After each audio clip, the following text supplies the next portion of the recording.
Well, it is good to have you on this monumental Sunday, Mr. Vice President. Let's start right there with the peace agreement in the Middle East. President Trump said this week, quote, "We have ended the war in Gaza." Mr. Vice President, do you see this moment as an end? Calling it a peace agreement, even calling it a ceasefire, as we do, is misleading because, again, it's not a war. Right. And it's not in terms of a peace, no, there's no peace here because none of the underlying issues are being addressed. This is a hostage exchange deal. That's what this is. Yeah. Which again, ironically, I mean, this is what Hamas wanted on October 7th. Just a reminder, Israel could have done this on October 7th, October 8th. A couple days later, whatever. I guess it takes a little bit of time I've never exchanged hostages, but this is what they wanted. This is why they did this. And Israel inflicted this entire genocide just so they could not do that.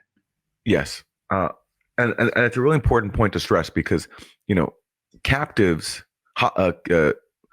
hostages in the Palestinian national consciousness are really important. These are the people kidnapped by the occupation army. And in many cases, I mean, you have just completely innocent people, children just taken a kidnap. But you also have a lot of political prisoners, people who are fighting for the liberation of their people. So for a resistance movement, it's important to show that you're there for them. And so the goal, a major goal of October 7th was to take Israeli captives and exchange them for Palestinian captives. That's how, for example, Sinwar, the leader of Hamas, exactly, how he was freed in a previous prisoner exchange. One Israeli soldier, Gilad Shalit, led to the release of hundreds of Palestinians, including Sinwar. So yeah, that was a major aim here. And yes, Israel could have done that. But instead, Israel chose not only to kill its own people on October 7th with the Hannibal Directive, but then launch a genocide because Israel, as Norman Finkelstein explained to us recently on one of our shows, saw a huge opportunity here to solve the Gaza problem, which is basically they don't want the people of Gaza there.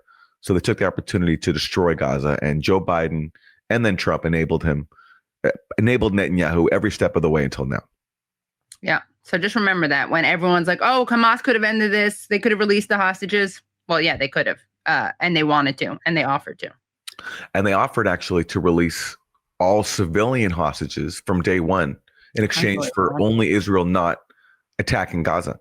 That was their only demand. The civilians were actually not even used as leverage for a civilian hostage exchange. Like Hamas said, didn't even ask for Palestinian civilians to be freed. All they said to Israel was, if you do not invade Gaza, we will release all the civilians we've taken. But Israel said no, because again, they wanted the opportunity to destroy Gaza. Yeah. And by the way, speaking about hostages, as you said, Aaron, a lot of them are children. They do something called administrative detention, which is when they don't even need to charge them. And according to the American Jewish Committee, they had this report on who the hostages are who are being released. And this is insane. So 1,700 Gazans detained after but not involved in the Hamas-led October 7th attack will be freed, either returning to the Strip or exiled abroad. So just a sense of how many people are hostages who have nothing to do with October 7th. Yeah. And we have to stress this. One of the people Hamas wanted freed, and this speaks to your point about how this could have been negotiated from day one, was not even a member of Hamas. It was Marwan Barghouti, who is known as Palestine's Mandela. He's Palestine's most popular political leader. He's been in prison for more than 2 decades. We recently interviewed his son, Arab Barghouti, and Hamas wanted him freed precisely because Hamas was trying to free someone who could unite the Palestinian people, which speaks to the specific motive here of October 7th, which of course gets completely buried in all the manufacturing consent for genocide. Exactly. And that's why they have to say they raped a bunch of people, they beheaded a bunch of people, because if they present them as rational actors, then it becomes very clear that what Israel's doing was totally against Israeli the self-interest of Israelis. Yes. And it also means you have to if someone's has clear rational goals, you have to negotiate with them. Right. If you want to have peace and if you want to have your people back. Israel didn't care about that. They took the opportunity to destroy Gaza and still they still, at least as of now, from the last I've seen, they still will not release Marwan Barghouti, precisely because they know he's someone who could unite the Palestinian people and have popular legitimacy, which if you're in Israel, if you're a military occupier, is your enemy. You don't want someone who could unite the people you're occupying, who could bring them together, who could be effective and tactful. All the things, by the way, that I think Hamas are not. So that's why they're insisting on keeping him behind bars, caged. Yeah. Another person, by the way, they are not releasing is Dr. Hussam Abu Safia, who is this amazing doctor who risked his life. His son was killed. He is someone who, by the way, his wife has foreign nationality. He could have easily left Gaza.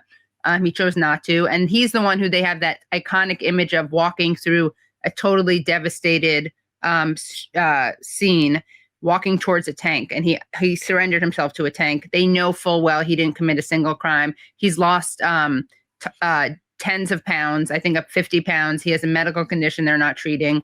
And their targeting of journalists is something we've covered, and it's despicable. Their targeting of healthcare workers is despicable. And their targeting of Dr. Abu Safia is just unbelievable.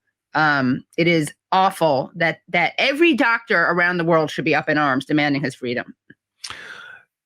There is some hope that he will be freed. Israel initially said that he would not be freed, but in the recent hours, like today, there's been actually some talk that he might be. But you never know.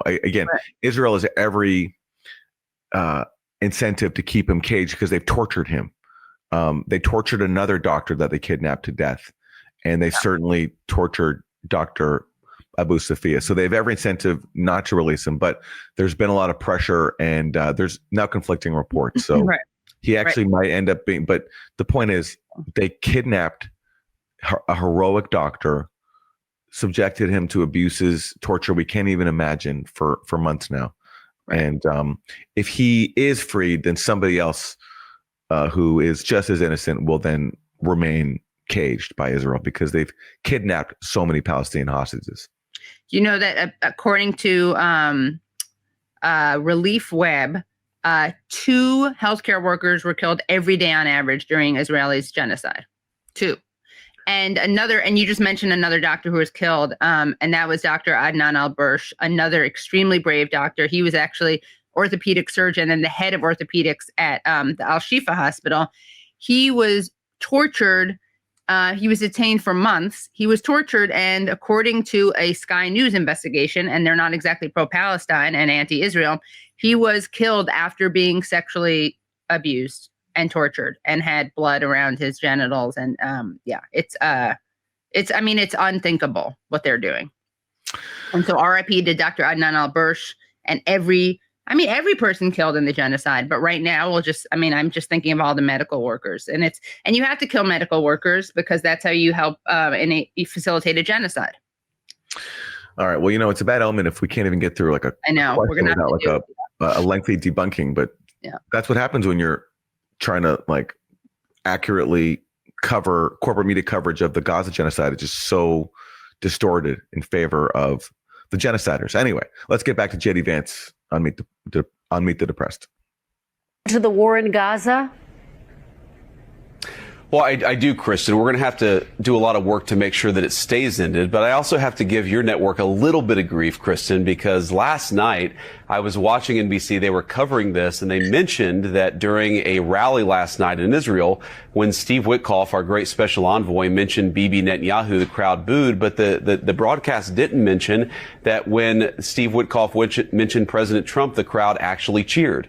And why is that, Kristen? Why did the crowd cheer? Because this moment came from very, very deliberate and consequential diplomacy from the president and the. How pathetic is that? Chris, I got to give you some grief for not saying something really nice about President Trump. Why didn't you point out that they were cheering for him?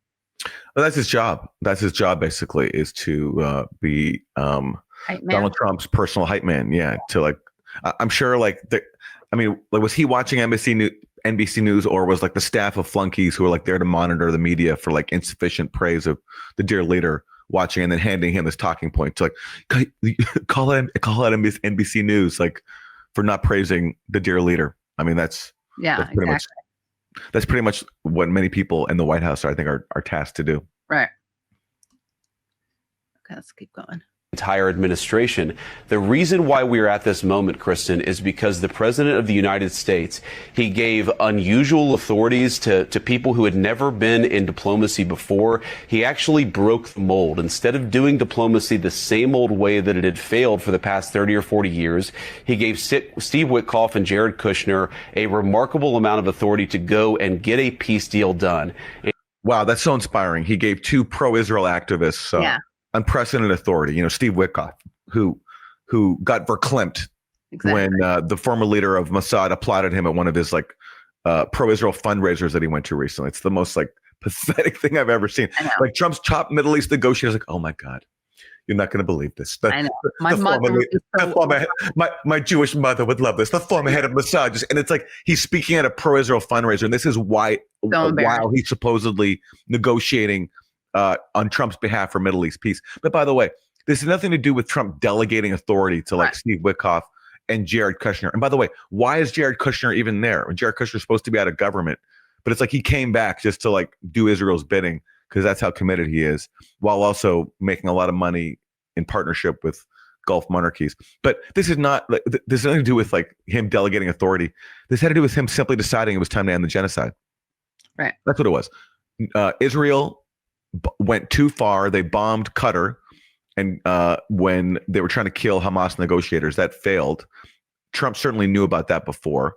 It didn't work, and then Qatar got angry. And unlike the Palestinians of Gaza, who are just stateless, defenseless, they have nothing to offer wealthy people like Trump. Qatar does have something to offer. They gave him a very fancy jet. They're investing money in the U.S. And so finally Trump was all right, I think it's time to call this off. And he did. So that's the difference. He called Netanyahu and said it's time to end it. That's what made the difference here. Not him delegating authority to Steve Witkoff and Jared Kushner. Right. And also in the peace plan, people can look at the track changes document. Trump had put in there, or whoever wrote it for Trump, obviously he's not crafting this, that they had to that Israel wouldn't bomb Qatar, and Netanyahu, Israel crossed that out. So bombing Qatar is now back on the table. I didn't know that. Yeah. I didn't know that. Yeah. He did get Netanyahu to call Qatar and apologize. And he did promise Qatar that won't happen again. Yeah. So, I do think Trump is going to, look after Qatar here, because Qatar has money. Right. Yeah, of course. And he likes that. Oh, you mean it's not his commitment to human rights and sovereignty? Well, yeah. The bottom line of this so-called peace deal is that it just continues the decades-long U.S. policy of denying Palestinians their minimal right to self-determination. Right. All it says about that is that it's just so offensive. Really? There's a line, it just says, we recognize self-determination as the aspiration of the Palestinian people. It's the most meaningless statement. That's like saying, to someone who's starving, I recognize your desire for food as your aspiration. Right. It's not an aspiration. It's a right. People have the right to self-determination. The Palestinian people have the right to freedom, except in the eyes of the U.S. and Israel. And this so-called peace deal just continues that decades-old rejection of that minimal right. Yeah. And also, obviously, as we speak, Israel is continuing to raid the West Bank, detain Palestinians after they are attacked by settlers, stand by or work with settlers as they kill Palestinians. So all of that brutality is ongoing and status quo and not being addressed. All right. More from our vice president. Worked hard on everybody from the Israelis to the Gulf Arab states to make this happen. This was very hard. This was a long time coming. It required a lot of work. But yes, I believe that we are on the cusp of peace in Gaza for the first time, not just in a couple of years, but really in a very long time, because the President of the United States has done something that no other world leader has been able to do: unite the Israelis with the Gulf Arab states for a common objective, and that is to bring the hostages home, to stop the war, and to build the kind of long-term settlement that we really do believe can lead to a lasting peace. Yes, well, that lasting peace includes continuing the premise of the entire conflict, if you can call it a conflict, which is just denying Palestinians the right to self-determination. And that's what the so-called peace deal advances. It offers Palestinians absolutely nothing toward their goal of self-determination. All it says is we recognize it as your aspiration, which means absolutely nothing. Right. And the one thing it does is the peace deal. It's helpful, along with the fact that if it goes through, this hostage deal, it will end the genocide. And that's good. We don't want to see any more bombing of Gaza after just the unspeakable horror that people have gone through for 2 years. But it also acknowledges that all the Israeli claims about Hamas stealing aid and Israel not blocking aid was a complete lie. Because it says after this deal goes through, full aid will resume to Gaza. So as Barry Malone said, he's a journalist, he said, Israel agrees to allow in the aid it was not blocking. Right. Wow. So it's like the whole point is like Israel claiming it wasn't blocking aid, but now they're saying once the deal goes through, Israel will allow in the aid, which is a complete acknowledgement that Israel was blocking the aid. And also it says the UN now can be involved. Well, that dispels the propaganda claim that the UN was compromised by Hamas, and that's why it had to be replaced by the so-called Gaza Humanitarian Foundation, which now is gone. Because now the Gaza Humanitarian Foundation is no more. It's actually packed up its bags and left because it served its propaganda. It served its function, which was to facilitate genocide, not to give people aid. That was so disgusting. Yeah, and also, Aaron, he really gives away the game, Vance, when he talks about normalization, right? Like he just in the clip we just watched, he said this is uniting Arabs and Israel. He says this will unite the Israelis with the Gulf Arab states. And that's what this is about. He doesn't care about Palestinians. He doesn't even mention Palestinians there, right? This is about the normalization that they wanted to achieve with the Abraham Accords, which was part of what Hamas was acting against.